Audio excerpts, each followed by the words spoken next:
විශේෂයෙන් අද දිනයේ තුල මේ සාමපාද යාත්‍රාවක් පවත්වාගෙන මේ උතුරේ උරුමයන් හැටියට විශේෂයෙන් අපේ අවුරුදු 2500 ඉතිහාසයක් කියවෙන ලාංකීය අපේ පරපුරේ මේ මම හිතන්නේ උතුරු ප්‍රදේශයෙන් තමයි අපේ බෞද්ධ ආගමේ මූලාරම්භය සිද්ධ වුණේ ගම්බුගොළ පටුන වරායෙන්. ඉතින් අපි මේ අවස්ථාව තුළ අපේ මේ සියලු සංවිධාන ඒකරාශීව සාමකාමී පාගමනක් දියත් කළා. ඒ අයට නැති වෙච්ච යම් යම් ගැටලු ඇති වෙච්ච බෞද්ධ සිද්ධාස්ථාන වලට පවතින යම් යම් ගැටලු අපේ නායක හමුදුර සඳහන් කළ ආකාරයට මේ සියලු ගැටලු निराකරණය කර ගන්නට සාමකාමී ඉල්ලීමක් හැටියට තමයි මේ පාද යාත්‍රාව පවත්වන්නේ. ඉතින් අපි ඓතිහාසික නාග විහාරස්ථානයේ හාමුදුරුවෝ හැටියටත් අපේ සියලු උතුරු පළාත්වල ගෞරවනීය හාමුදුරන් වහන්සේලාගේ ආශිර්වාදයේ සඳහා අපි පළ කර සිටිනවා. ඒ නිසා මේ දින ගණනාවක් තිස්සේ පාද යාත්‍රාවේ කටයුතු ਸਰවපකාරයෙන් සාර්ථක වෙන්න කියලා අපි ආශිර්වාද නීතිය නොනැමෙන එකම රටක් උස්මිතිකම් නැති එකම දෙයක් නිවහල් නිදහස් මහා පවුරක් සිවුරෙන් වට වුණු මුතු ඇටයක් එකම රටක එක කොඩියක් සෙවනේ මනුදම් සුරකිමු අපි මිනිසුන්නේ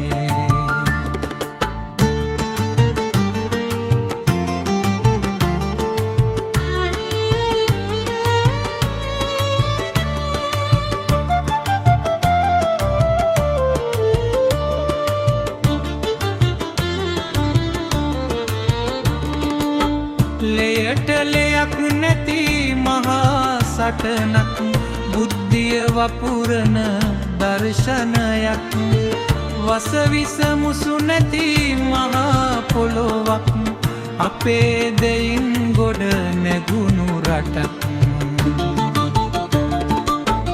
එකම රටක එක කොඩියක් සෙවනේ ලොවට කියා දෙමු සිංහල වරුනේ කහවන් කෙතයි නිල්වන් වැවයි බුදු සිවුරයි මනු රජ දවසයි මේ සිංහල ජනතාවට බොහොම ගැටලුවක් වෙලා තියෙනවා අපිට වෙහෙර විහාරස්ථානයක් ඉදි කරගන්න ගියත් භූමිය නිදහස් කර ගැනීමේ ගැටලු තියෙනවා මොනියම් හේතුවකින් හෝ පුරාවිද්‍යා දෙපාර්තමේන්තුවෙන් හරි භූමිය වෙන් කරලා දුන්නාට පස්සේ ඒක ඉදි කිරීම කරන්න ගියාම යම් යම් ගැටලු ඉදිරිපත් කළා ඒවා අත්හිටවන තත්ත්වයටපත් වෙලා අපේ පූජනීය ස්ථාන බෞද්ධ සිද්ධාස්ථාන වල තියෙන ඓතිහාසික භාවය විනාශ කරලා තියෙනවා.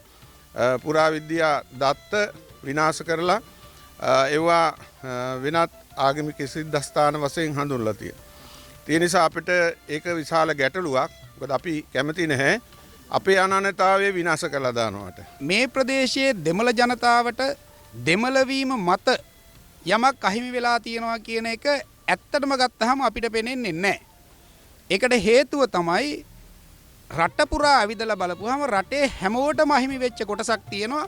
ඒ කොටස දෙමළ ජනතාවටත් අහිමි වෙලා තියෙනවා. ඒකේ කිසි වාදයක් නැහැ.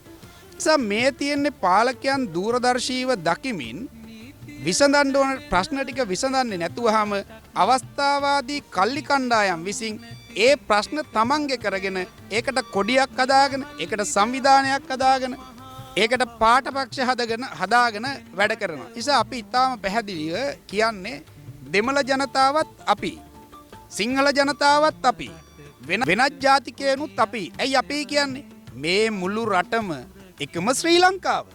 මේ ශ්‍රී ලංකාවේ හැමෝටම විඳින්න වෙනවා නම් ප්‍රශ්න ඒ එක විදිහකට විඳින්න වෙන්නේ පාලකයෝ නිසා.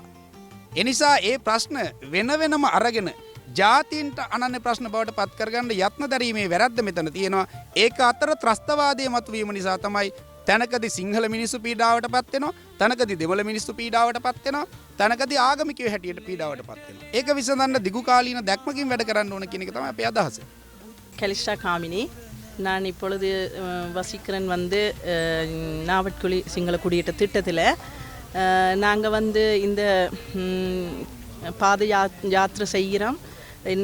என்ன காரணம்னு சொல்லி சொன்னால் எங்களோட இந்த இலங்கை இப்போ யாழ்ப்பாணத்தை பொறுத்தளவில் எல்லாருமே சொல்கிறாங்க தமிழாக்களுக்கு மட்டும்தான் உரிமை மாதிரி. நாங்கள் உரிமை கேட்டு வேற இல்லை. நானே பிறந்தது, எங்களோட அப்பா பிறந்ததே இங்கே தான். 52ஆம் ஆண்டு எங்களோட அப்பா இங்கே பிறந்தது. எங்களோட இப்போ இந்த நாவக்குழி ஊருக்குள்ளே வந்த சிங்கள ஆக்கள்னு சொல்லி මනුරජ දවසයි